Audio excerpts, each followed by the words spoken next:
आज हम डिस्कस करेंगे rotordynamics part 20 general methods for calculating critical speed when the moment of inertia of disc is considered. तो चलिए discuss करते हैं। The general method for critical speed for flexible rotors was written by Melvin Prohl in 1945। तो इसका key feature क्या है? Rotor is consider flexible, it provides first, second, third critical speed and higher critical speeds with great accuracy. Mass and mass moment of inertia of disk is considered, and non-rotating and rotating critical speeds can be calculated. So ये नई चीज है कि what are the non-rotating critical speeds, what are the rotating critical speeds, ये भी हम calculation कर सकते हैं। shear force, bending moment, slope and deflection क्या चेंजेज आएगा because of consideration of moment of inertia of disc? तो शियर फोर्स में कोई चेंजेस नहीं आता है, स्लोप में भी कोई चेंजेस नहीं आता है, डिफ्लेक्शन में भी कोई चेंज नहीं आता है। ये सेम रहता है जैसे हम डिस्क को पॉइंट मास की तरह कंसीडर करते हैं। हाउएवर बेंडिंग मोमेंट में चेंजेस आता है। वो क्या है? शियर फोर्स का जनरल इक्वेशन लिखते हैं at station n. We can write V n equal to V n minus one plus M N minus one into omega square into y n minus one.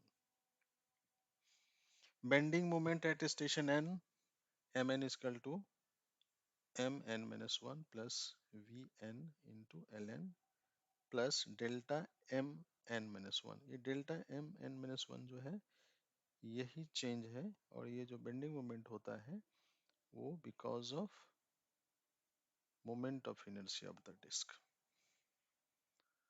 Slope at station n, theta n is equal to theta n minus 1 plus beta n into bracket start mn minus 1 by 2 plus mn by 2 bracket close. Deflection at station n, yn is equal to yn minus 1 plus theta n minus 1 into ln plus beta n into bracket start mn minus 1 upon 3 plus mn upon 6 bracket close into ln, where in is area moment of inertia at station n of shaft, I mean shaft का area moment of inertia। इसको लिख सकते हैं pi into t to the power 4 upon 64, ये unit हो जाएगा metre, m to the power 4। d क्या है? Shaft diameter at station n metre में। e जो है Young modulus of elasticity pascal में। ln है shaft length at station n, shaft section का लेंथ है at station n between, I mean between the stations at between two station at station number 1, वो ln हो गया metre में। B N beta N जो है shaft flexibility constant at station N, उसको express करते हैं L N upon bracket start E N E into I N bracket close, ये इसका यूनिट हो जाता है 1/न्यूटन metre. Delta M N minus one is moment of inertia at disc, and उसको एक्सप्रेस कैसे करते हैं? Bracket start I P minus I D bracket close into omega square into theta N minus one Newton metre में आ गया। where IP क्या है? mass moment of inertia about axis of symmetry which is equal to md into capital D square upon 8, ये kg metre square unit में आ गया। ID जो है mass moment of inertia about CG center of gravity and perpendicular to axis of symmetry, उसका expression ऐसा होता है equal to md into bracket start capital D square upon 16 plus h square by 12 bracket close kg metre square, where md क्या है? is a mass of disk in kg, capital D है outer diameter of disk in meter, a small h is equal to width of the disk in meter। For rotating case, delta m n minus 1 is equal to bracket start ip minus id bracket close into omega square into theta n minus 1 Newton meter. For non-rotating case, delta m n minus 1 is equal to ip minus id bracket close, bracket start ip minus id bracket close omega square into theta n minus 1 Newton meter, where ip is 0. That means ये number negative हो जाएगा, क्योंकि ये 0 रखेंगे तो ये quantity negative हो जाएगा फॉर नॉन रोटेटिंग केस। इधर देख लेते हैं, शियर फोर्स में कोई चेंजेस नहीं आएगा। बेंडिंग मोमेंट में यहाँ देखिए चेंज हो रहा है। अभी डिस्क के left hand right hand side पे मोमेंट ऑफ इनर्शिया चेंज होगा, सॉरी बेंडिंग मोमेंट चेंज होगा। तो जैसे जीरो स्टेशन पे हम उसको लेफ्ट हैंड को एल लिखेंगे तो जीरो एल, अगर initial moment of inertia M zero है तो वो आएगा। इसके ऊपर सेक्शन में उसको हम ऐसा दिखाया गया है, bracket start I P minus I D bracket close omega square theta zero. तो ये सेक्शन ऐड हो जाता है जब अगर हम इस जीरो स्टेशन पे राइट हैंड साइड जिसको हम जीरो आर लिखते हैं which is equal to M zero plus bracket start I P minus I D bracket close in omega square into theta zero. तो राइट हैंड साइड में ये हो गया। फिर बिकॉज ऑफ शियर फोर्स इतना section हुआ, इसको ऐड कर देंगे तो वन स्टेशन पे हो जाएगा जीरो आर, मतलब इसका right hand side plus V one into L one. तो यहाँ से यहाँ तक हो गया आपका वन स्टेशन का right, sorry left hand side का, और राइट हैंड साइड में फिर इस स्टेशन का bracket start I P minus I D bracket close omega square theta one, ये ऐड कर देंगे तो वन स्टेशन का राइट हैंड साइड का moment of sorry bending moment आ गया। उसको लिखेंगे one R equal to one L, मतलब इस साइड का L plus bracket start I P minus I D bracket close omega square theta one. Similarly ये तो यहाँ तक आ गया टू स्टेशन पे, फिर ये शियर फोर्स की वजह से इसमें V2 टू प्लस L2 हो गया, इसको ऐड कर दिया तो सेकेंड स्टेशन नंबर 2 का लेफ्ट हैंड साइड का हो गया मोमेंट बेंडिंग मोमेंट, और राइट हैंड साइड में ये ऐड कर देना है। तो right hand side to station number 2 को 2R लिखेंगे which is equal to 2L plus bracket start IP में side bracket close omega square theta 2। इस तरह से हम कैलकुलेट करते जाते हैं left hand right hand side of bending moment at that stations. तो इसका डिटेल और आगे हम करते हैं। अभी mode shape and bending moment at last station for simply supported rotor. तो अभी हम सिंपली सपोर्टेड रोटर के बारे में आज डिस्कस कर रहे हैं। तो starting station is from the bearing, so following will assumption for part one. क्या होगा? shear force at station 0, V0 is 1 Newton. Bending moment eight station 0, अभी देखिए बेंडिंग मोमेंट में लेफ्ट हैंड राइट हैंड दोनों होता है, तो लेफ्ट हैंड वाला लेना है, तो इसलिए m 0 L equal to 0 newton metre. Slope at station 0 theta 0 0 constant, deflection at station 0 y0 0 metre. अभी नाउ पार्ट 2 के लिए क्या होगा? Starting station is again from bearing, and so following assumption for part 2. Shear force at station 0, V0 is 0 Newton. Bending moment at station 0, M0L is 0 Newton. Slope at station 0, theta 0 is 1 constant. And deflection at station 0, Y0 is 0. तो ये आपका part 1 part 2 का initial condition हो गया। अभी mode से yn is equal to bracket start yn part 2 minus y1 part 1 into y10 part 2 upon y10 part 1, क्योंकि हमने सिंपली सपोर्टेड रोटर कंसीडर किया है, नंबर ऑफ स्टेशन 10, तो ये 10 का जो लास्ट स्टेशन है ये आ जाएगा।